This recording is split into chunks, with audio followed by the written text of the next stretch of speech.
The UN Secretary General António Guterres is now headed to the capital Pretoria, where he'll be received by International Relations Minister Ronald Lamola. Guterres just earlier today addressed the first G20 meeting since our country took over the presidency from Brazil. Lamola's meeting with the UN leader is meant to provide an opportunity to continue discussions on the priorities for South Africa's G20 presidency, the Sustainable Development Goals and climate change promises. Guterres is also expected to meet with President Cyril Ramaphosa later today, before then heading to Lesotho tomorrow for that country's bicentennial celebrations. Well, let's get straight into it. Newzroom Afrika's Ziyanda Ngcobo is at the R Tambo building. That's the headquarters of international relations. A busy schedule for António Guterres. Good afternoon, Ziyanda. He did tell us when he spoke earlier at that G20 Sherpa meeting that his flight was delayed, but he opted to come straight to that Sherpa meeting to give what he thought was quite an important address. Absolutely. It's a big year for the Global South in particular, because South Africa is the first African country to hold the G20 presidency. This is why this meeting with Guterres and our international relations minister is so important, but also against the backdrop of the fact that Brazil is also going to be assuming COP30, and the fact that this is the third Global South country to assume the G20 presidency after India in 2023 and Brazil, from which we took over the presidency. Let's bring in then the international relations spokesperson, DIRCO spokesperson, Chrispin Phiri. Let's talk about what you expect. Of course, we know the UN is likely to speak about aligning with the Sustainable Development Goals, but I know that António Guterres is passionate about climate change. What else do you, as South Africa, through our Minister of International Relations, want to put on the table? Because the UN's backing is also quite key. Indeed, those are the two issues that definitely will be on the table, but also the fragmentation of the world. We know that the geopolitical space currently is highly divided, with many conflicts taking place on the African continent alone. We have very big conflicts in the Eastern DRC. In Sudan, we are seeing the highest humanitarian crisis we've ever seen. This is even accounted for by the Red Cross International. So all of these issues need to gain some level of primacy, the primacy of international law, but also the effectiveness of the UN as a multilateral institution is something that South Africa will have the opportunity to engage with the UN Secretary General through our minister, and later on with the President as well. So this meeting comes within that context, and it's an incredibly important moment, but also privilege that South Africa is truly now at the center of geopolitics. It's not every day that a country gets to host a UN Secretary General. And in fact, in some countries, he's a persona non grata. But here, we'll roll out the red carpet and use the opportunity to have a constructive engagement around many of the world's issues.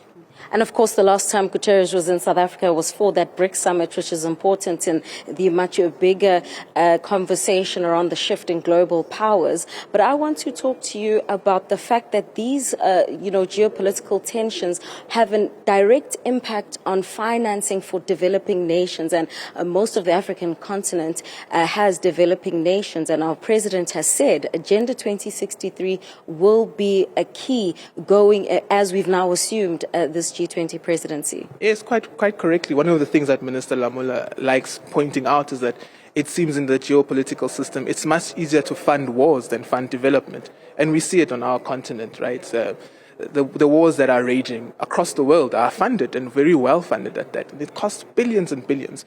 But development, on the other hand, it costs a great deal. It can even cost you your sovereignty to get development funding. And these are the issues that the G20 our G20 presidency wants to address quite full on, quite frontally, so that we're able to resolve these contradictions, and ultimately we're able to ensure that we have a world where development is funded instead of wars being aided.